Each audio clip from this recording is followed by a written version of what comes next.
How are you? Very good, thank you. Thank you for taking time to talk to us about the work that you are doing with the AEO. Yeah, well, look, the Alberta Order of Excellence is an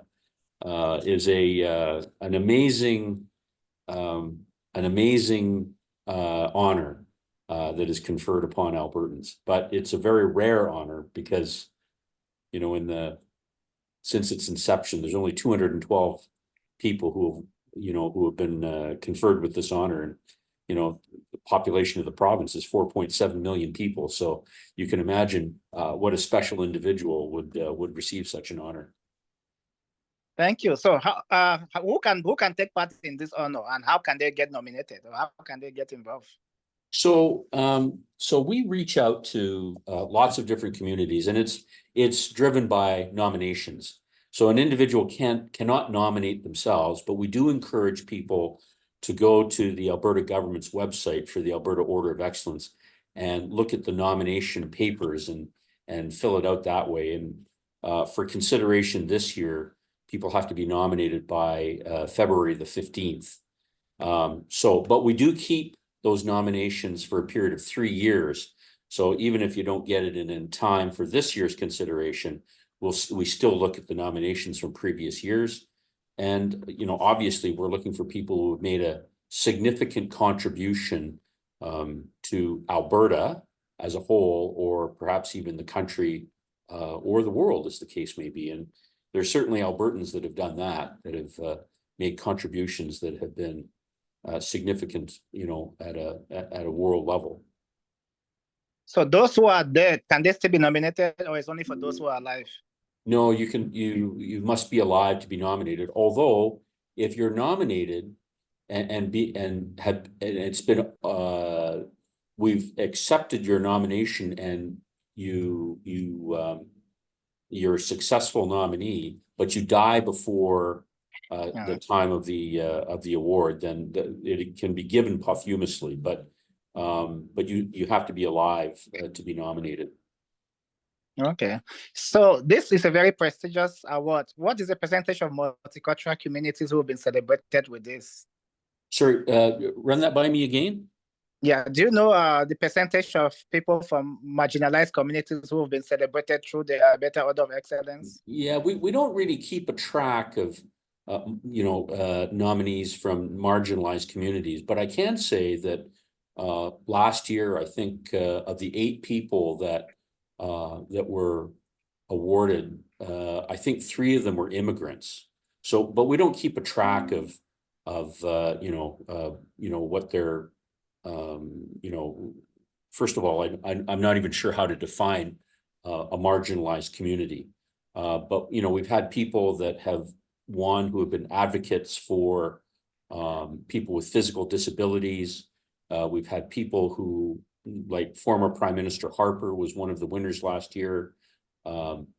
There's been individuals that have been scientists who have really changed how the climate, environmental issues like acid rain is really a solution that came from an Albertan. So we have many people who have been new Canadians who have won, but we do look at a person's contributions really over a lifetime. So there are, generally speaking, older people tend to be the ones who are successful because they've had a lifetime of achievements. I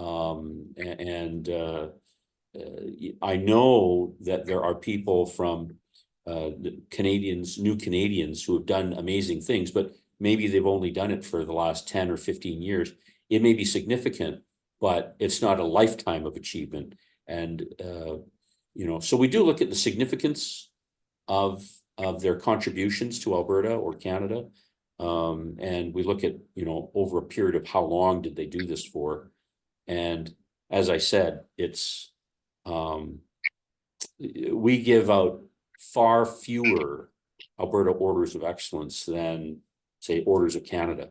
If you looked at the list of people who won the Order of Canada this year, it's a long, long list.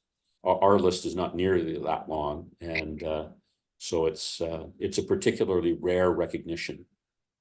Why is our list so short compared to the Order of Canada, which is more people? Well, I would say because we are trying to preserve the significance of this award, and what we do to recognize it is also pretty special. There's a dinner that's held for our award winners. It's held at Government House.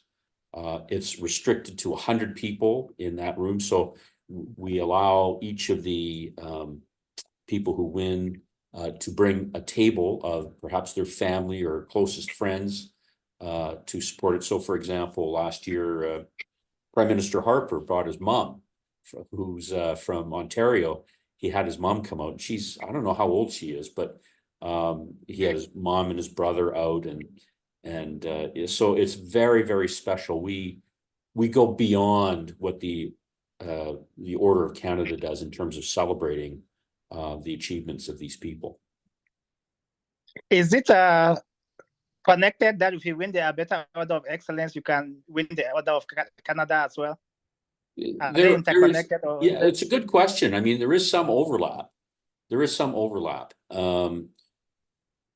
So there are a number of people who are AOE winners that have gone on to win the Order of Canada. So, for example, one such person would be Lois Mitchell, who was our Lieutenant Governor here in Alberta. So she's one of the people that holds both.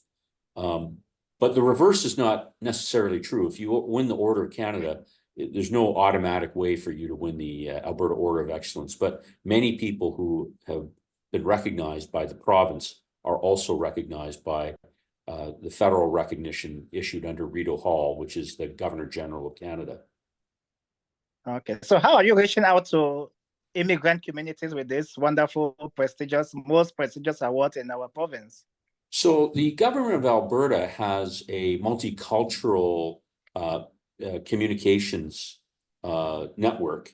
And so we put out through social media, through press releases, through interviews with media, very, very broadly. And we try and reach as broadly as we can through the apparatus of the government of Alberta. So I assume that that's how Diversity Magazine was notified about this, and we've reached out to other communities. I've been doing interviews on radio and television, with the South Asian community and the Chinese community, the Indian community, and so on and so forth, reaching out as broadly as we can. Okay, that's good, because this is the first time that we are having this opportunity to talk about the Alberta Order of Excellence, which is good. I think I'm impressed that you're making the effort to reach out to